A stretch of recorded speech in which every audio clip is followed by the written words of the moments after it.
CPI സംസ്ഥാന secretary Kanam Rajendran നയിക്കുന്ന ജനകീയ യാത്രയ്ക്ക് കാസർഗോഡ് തുടക്കമായി. മഞ്ചേശ്വരം ഹൗസങ്കടിയിൽ CPI general secretary S. Sudhakar Reddy ജാഥ ഉദ്ഘാടനം ചെയ്തു. ഫെബ്രുവരി 18-ന് ജാഥ തിരുവനന്തപുരത്ത് സമാപിക്കും.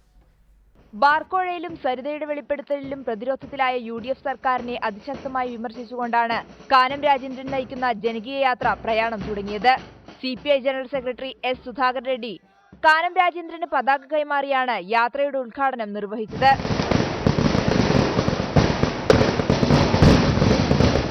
അഴിമതിയിലും വിലക്കയറ്റത്തിലും പൊറുതിമുട്ടിയ ജനങ്ങൾ ഇടതുമുന്നണിയെ അധികാരത്തിലെത്തിക്കുമെന്ന് സുധാകർ റെഡ്ഡി പറഞ്ഞു.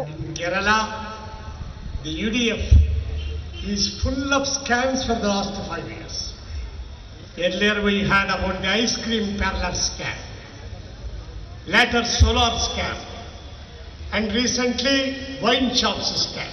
കാസർഗോഡ് ജില്ലയിലെ വിവിധ കേന്ദ്രങ്ങളിലെ സ്വീകരണങ്ങൾക്ക് ശേഷം ജാഥ ഇന്ന് കണ്ണൂർ ജില്ലയിൽ പ്രവേശിക്കും. പരമാവധി പ്രവർത്തകരെ പങ്കെടുപ്പിച്ച് ഇടതുമുന്നണിയിൽ കരുത്തുന്നതിക്കാനാണ് യാത്ര ലക്ഷ്യമിടുന്നത്. 140 നിയമസഭാ മണ്ഡലങ്ങളിലും പര്യടനം നടത്തുന്ന ജാഥ ഫെബ്രുവരി 18-ന് തിരുവനന്തപുരത്ത് സമാപിക്കും. റിപ്പോർട്ടർ, കാസർഗോഡ്.